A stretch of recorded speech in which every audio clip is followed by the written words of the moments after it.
Top 10 things to do in Corfu, Greece.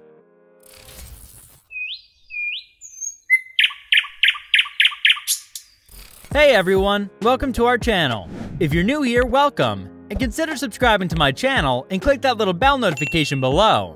Some places in Europe seem underappreciated, not because they're unpopular or popular, or even because they're beautiful, but because they've become so familiar. Corfu is one of those places. This is especially true with all the best things to do in Corfu scattered throughout the island. Are you curious? Then sit back, relax, and watch the whole video. But let me tell you a bit more about Corfu. Corfu Island is for you if you enjoy beautiful beaches, excellent restaurants, religious sites, culture and history, and stunning accommodations. And because Corfu is so close to the rest of Europe, getting here is simple. You can fly from anywhere in Europe with a short layover in Athens. Or if flying from North America, you must stop in Europe before continuing to Corfu. Without more rambling, here are the things you came for. Number 10. Discover more about bees and honey production. Honey is another Greek product that has been used for centuries for both enjoyment and medicinal purposes. According to Hippocrates, this nectar of the gods cleanses sores and ulcers, softens hard ulcers of the lips, heals carbuncles and running sores. Aristotle believed that honey extended one's life. You can learn from Mr. Honey, whose real name is Panagiotis Vasilikis. He's so popular here, and you can meet his bees, learn about the honey collection process, and see many of the natural products he creates.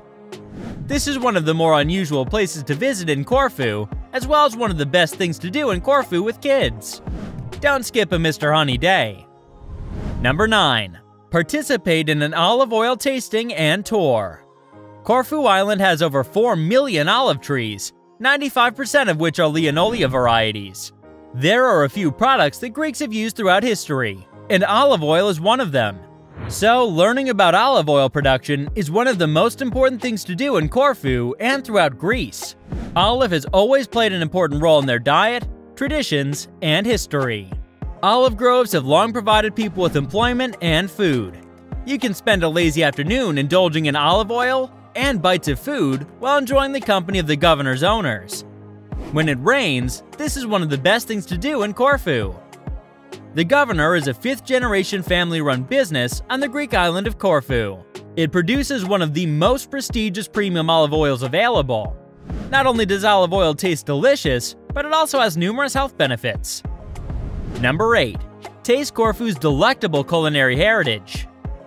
Locals of Corfu are extremely proud of their culinary culture, so sampling local products and traditional dishes are unquestionably one of the best things to do in Corfu. Elizabeth's Taverna in the inland village of Ducatis serves hearty local fare like span-fried veal and a wine-based sauce. Since 1932, the elegant Rex on Central Kapodistrias Street in Corfu town has been honoring home-style pastizzata. It's beef or rooster casserole with pasta and other classic Corfiot recipes. The Taverna fisherman in Agios Georgios Pagon serves excellent fish and seafood maize accompanied by wild greens. Taverna Agni, a family-run beachside taverna on the island's northeastern coast, grills the day's catch to perfection. Number 7. Choose from a variety of museums and other cultural attractions.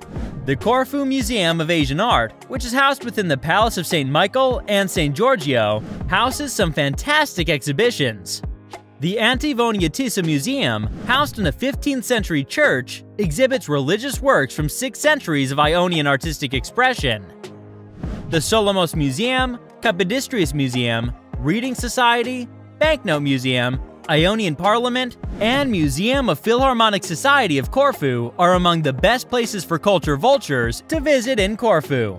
In the Casa Parlante Museum, you can get a glimpse into the daily life of a 19th century aristocratic family. Number 6. Take action, from water sports to paragliding. Motorboating is an excellent way to explore Corfu's western and eastern coasts. Rent a boat in Dacia in the east or Paleokastritsa in the west, and spend the day motoring along the coast, discovering small tranquil coves perfect for a refreshing dip. Water skiers in Agni Bay can try their hand at paragliding in Dacia. Drivers flock to Paleokatstritsa, where the Achillean Diving Center provides diving in a sheltered bay teeming with fascinating sea life. For first-time divers, the Apollo Dive Center in Nisaki offers potty courses. Swim and snorkel in secluded bays on a sailboat, or take a tour of the nearby twin isles of Paxos and Antipaxos. Their aquamarine waters must be seen to be believed. Number 5. Tour the Volcano Monastery. The Volcano Monastery is located on an islet at the end of a narrow jetty off the southern end of the Culinary Peninsula. The chapel, entered beneath a typical campanile, was built in 1685 and contains 2 monuments dating back to the mid-18th century. A visit can be combined with a boat trip to nearby Mouse Island, which we'll discuss below. Volcano and Mouse Island are beautiful from a distance. There are 2 hilltop cafeterias on high ground at the end of Culinary, where you can take it all in. Number 4. Explore Corfu's Old Town. Corfu's Old Town, crammed between 2 fortresses, is a maze of walkable streets and alleys lined with Venetian and neoclassical houses painted pale yellow and orange. Allow enough time to explore every corner and square and the Archaeological Museum and Casa Parlante, a quirky 19th century mansion with period interiors and animatronic figures. Both the new fortress to the west and the old fortress to the east, defended by insurmountable ramparts, is worth your time. The latter dates from the 6th century and is separated from the city by a ditch and canal connected by a bridge. The complex contains the temple-like Church of St. George and the 19th century British barracks that house Corfu's library. Views of the city, coastline, Straits of Corfu, and mainland Greece can be seen from the highest walls. Number 3. Regarding the dramatic Drostis Cape. Cape Drostis is one of Corfu Island's most northerly points and should not be missed. There are inconsistencies when Cape Drostis is open, but it's a safe bet that the summer months are the easiest to get to. A gate near the top of the road is occasionally operated to charge for entry. This isn't always the case, and you might get lucky and be able to drive straight through. The road down to Cape Drostis is also a little steep, so take caution. You'll notice how lovely this location is once you arrive. A lot of travelers' favorite time to visit is later in the day, when the sun hits the cliffs. It's a truly spectacular location. Don't forget to bring some water with you as well. There are very few amenities at this small location. Nonetheless, it remains one of the best things to do in Corfu. Number 2. Agni Bay's Gorge. Agni Bay, located on the island's northeastern coast, is a hidden gem worth exploring. This historic fishing village is a stunning location for experiencing island life. Enjoy the coastline, swim in the warm waters, and unwind at one of the seafront tavernas serving delicious Corfiot cuisine. If you enjoy seafood, you'll enjoy this small bay. Nicholas's Taverna is a great place to grab a bite. You will not be let down. If you want to spend a more relaxed day in Corfu, this is one of the best things to do.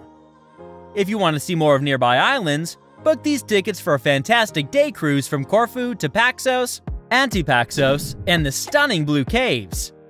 It's a full day tour with a qualified guide, and you will enjoy it. Number 1. Fall in love with blue-green seas and sandy beaches. Corfu is a beach and nature lover's dream, with hillsides thick with pines, cypress, and eucalyptus forests that tumble down to blue-green seas. Unspoiled Agios Georgios Pagan, remote Ermenes, striking Paleokastritsa, Glyphada, and remote Mertiotissa are among Corfu's best beaches.